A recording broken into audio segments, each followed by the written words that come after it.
Welcome everyone to day 8 of the Democrat shutdown. As is our custom now, we'll come out every morning and give you an update on where things stand. I've tried to make this as simple as possible and as digestible as possible. It seems complicated, what's happening in Washington right now. It actually is very simple. Don't let the Democrats distract you and try to convince you of things that are not true. Yesterday, or a couple of days ago, Monday, I laid out 6 simple truths about how the Democrats shut down the government, why they did it, and why it is so important for them to come to their senses and turn the lights on. Yesterday, I went through 5 fast facts for you about the shutdown, and I explained, as everyone now knows, Chuck Schumer's desperate attempts to rehabilitate his own image by shutting down the government. Today, we're going to talk about some of the consequences of that shutdown and what it means to real people around this country, real Americans experiencing the devastating cost of their political antics here. And I'm going to read you some sample quotes and headlines that we just collected yesterday from around the country.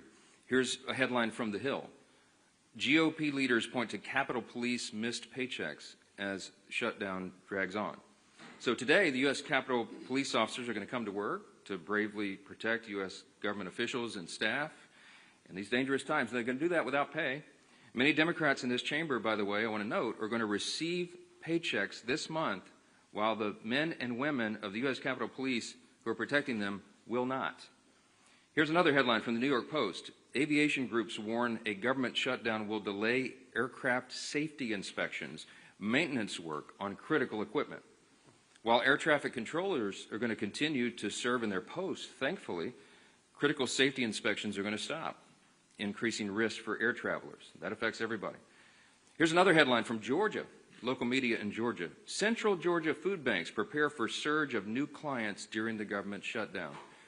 It's a sad headline. Remember, Georgia's 2 Democrat senators, Warnock and Ossoff, have now voted 5 times to keep the government closed down. 5 times so far. I suspect they may continue, and they're hurting real people in the state of Georgia. Here's one from New Hampshire local media.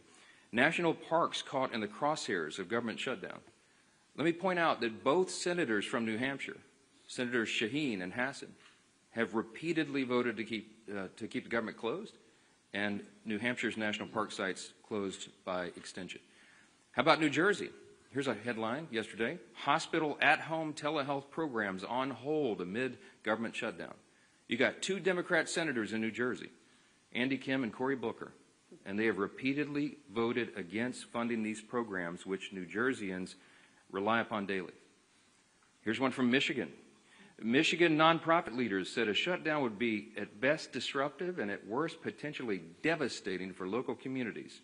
There are 2 Democrat senators in Michigan, Gary Peters and Alyssa Slotkin, and they have voted now 5 times to enable this devastation upon their communities. One more, I could do this all day. Here's one more from CBS News. Government shutdown fears have Colorado food banks bracing for potential new visitors. You guessed it. 2 Democrat senators from Colorado, Michael Bennet and John Hickenlooper, they keep voting over and over to keep the government closed. Democrats claim they want to negotiate, but that is already happening in a bipartisan, bicameral fashion. And we brought in the chairman of the House Appropriations Committee this morning, Tom Cole, who can talk more about that. But I just want to say this as I yield to Mr. Cole, and then you'll hear from the rest of the leaders, and I'll take some questions. There is one sad and inescapable fact that no one can forget here.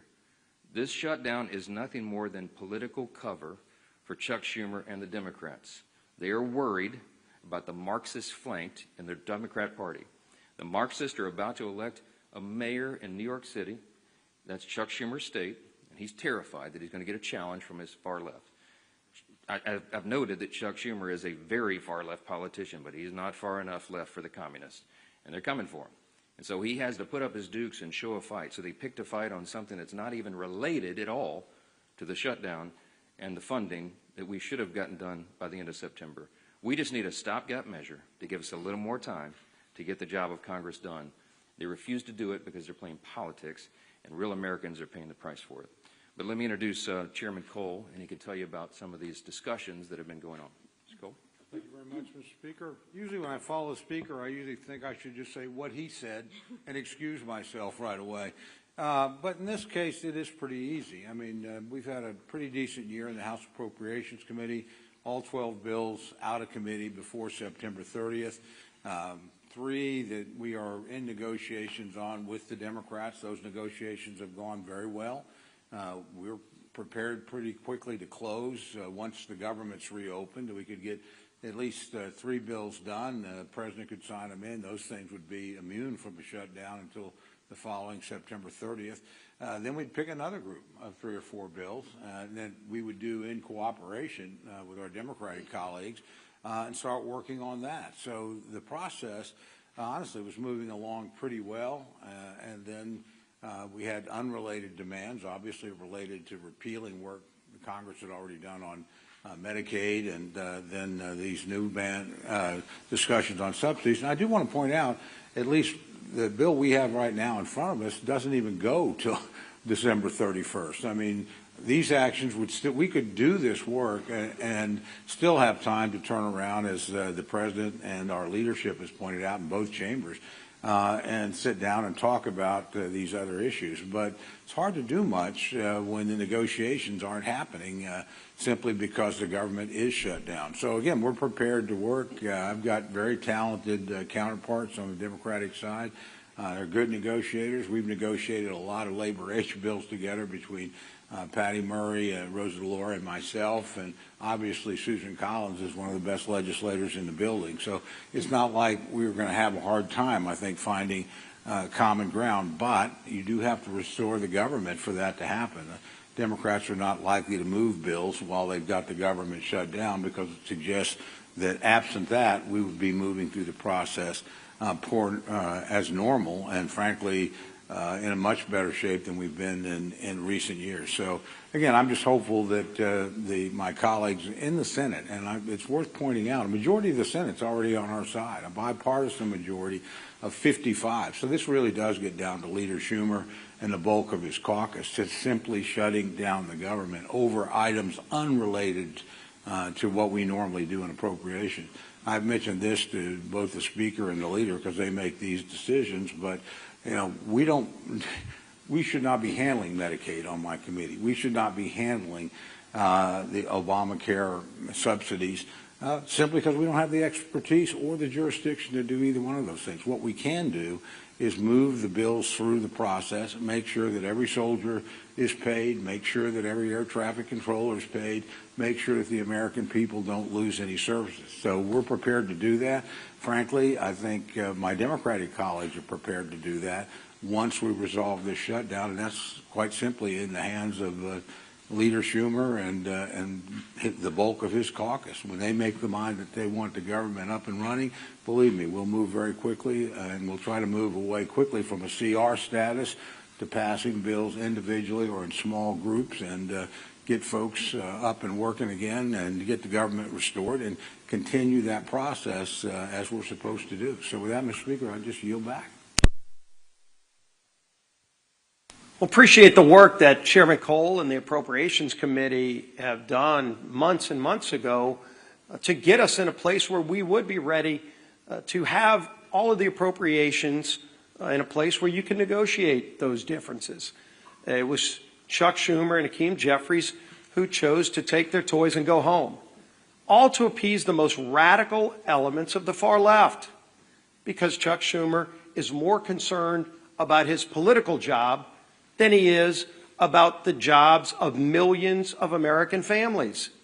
American families' lives are at stake here. Whether or not we're going to be able to pay our troops, whether or not people can get on an airplane and go visit a relative or take a vacation, whatever their plans may have been, are being disrupted.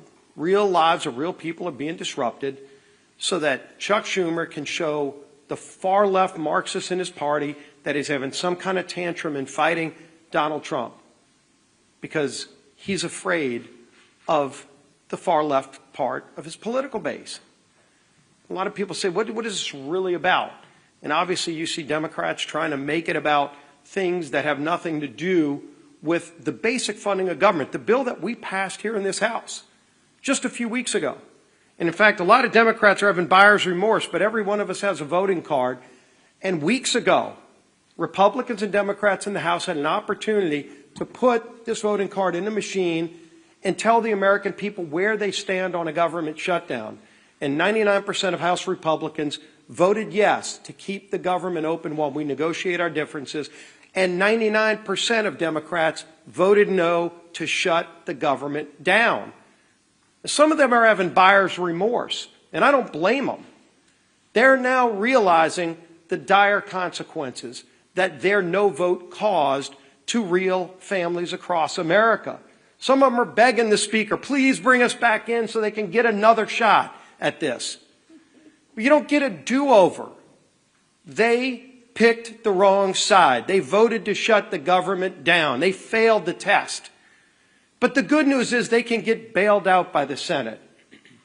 If they really want to solve these problems, if they really want to make sure our troops get paid, which, by the way, we voted for, they voted against, they can call their 2 Democrat senators who have 5 times voted to shut the government down and say, today's the day you can make amends.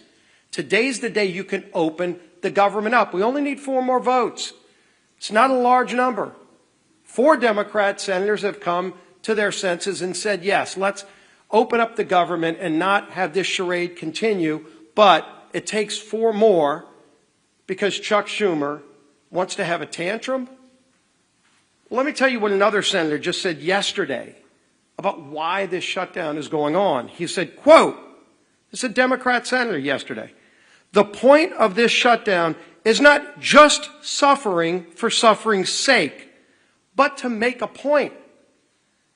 So you even have Democrat senators admitting that they're imposing suffering on the American people, but they just want to make a point?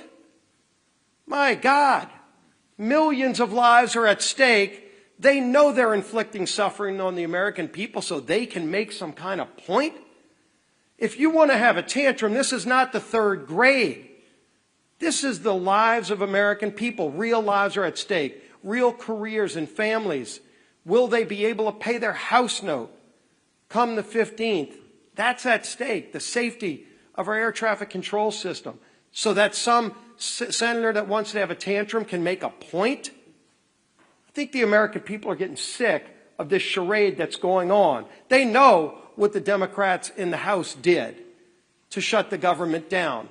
But they also know that just 4 senators doing the right thing can turn this around and open the government back up again. And yes, we have big differences on a lot of things that we need to be negotiating on. All those bills that Chairman Cole and his appropriators sent out of committee, you can't have those negotiations while you're in a shutdown. And they know that. But they don't mind inflicting suffering on the American people because they want to make a point. I think the American people are going to start making points. People could pick up the phone and call their Democrat senator. We did a press call yesterday in the states of Georgia and Maryland, where all 4 senators there could literally end this today, but they've all been 5 times voting no on the bill to get the government back open. It was ironic. The Maryland delegation of Democrats held a press conference just days ago talking about how bad a shutdown will be for the state of Maryland. And they're right. The irony is they're the ones who voted to shut it down. Over 150 employees in the state of Maryland alone will be hurt, and their own Democrat delegation is saying how bad it's going to be, yet they're the ones who voted to inflict that, quote, suffering on the people of Maryland. This madness can end. This madness needs to end with sanity finally emerging. Bring some common sense in. And Chuck Schumer, if you can't do the right thing because you're so afraid of your political job, think about the jobs of millions of families out there who don't want to have that suffering inflicted on them. And let 4 other of your Senate Democrat colleagues do the right thing for you. Let's end this. Our whip. Tom Emmer.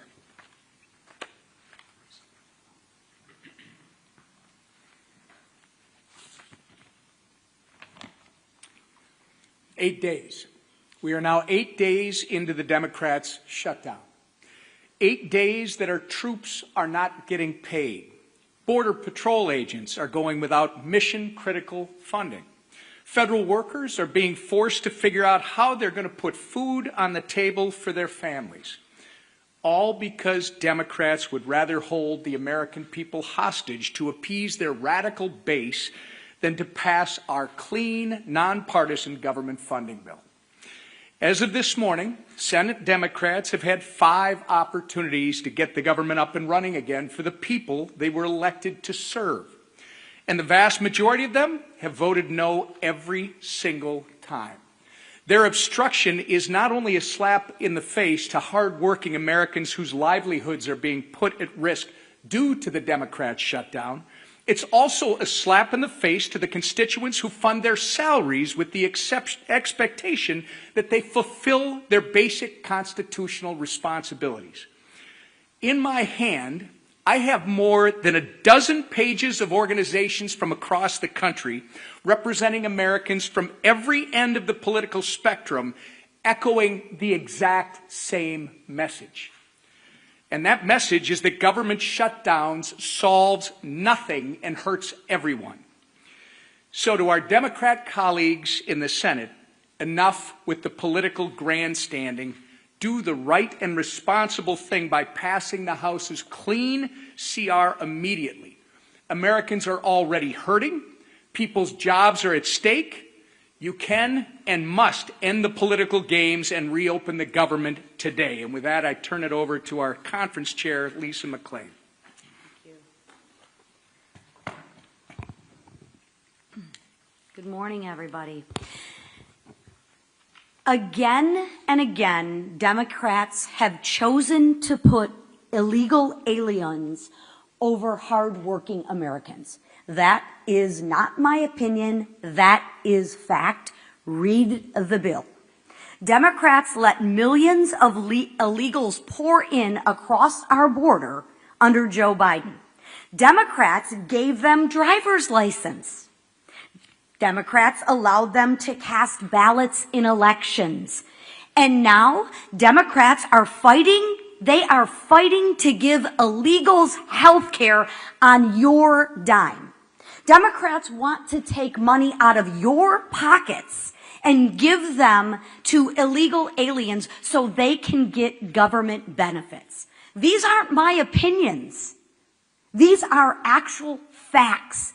Go to the website and read the facts, right? But what Democrats do when they have no plan, no vision, and no leader, they have to misrepresent the truth. And they do that over and over again. And they think you, the American people, aren't going to notice. They're not going to notice. You're not going to notice that they're taking money out of your pockets and giving them to illegals. They're going to try and put their spin on it. But I challenge you, go to the website and read it for yourself. When Democrats have the choice between standing up for American people or catering to the illegal aliens, what do? They choose illegals every single time. Time and time again. And that's exactly what they're doing again in this government shutdown fight. Democrats are putting illegals above American citizens. So I ask the Democrats, how long will it take you to put Americans first in this funding fight?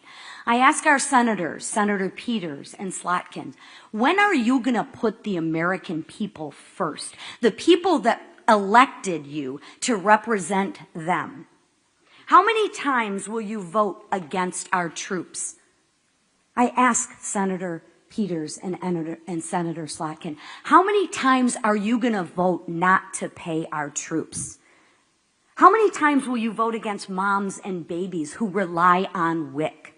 Against flood insurance? How many times will you vote to put illegals first and Americans last? The answer to that question is as long as the radical base keeps calling the shots. My 2 senators are pandering to their radical base as well. Republicans, however, are actually putting Americans first every single day. And why? Because that's our job. That's our duty. And quite frankly, that is our responsibility.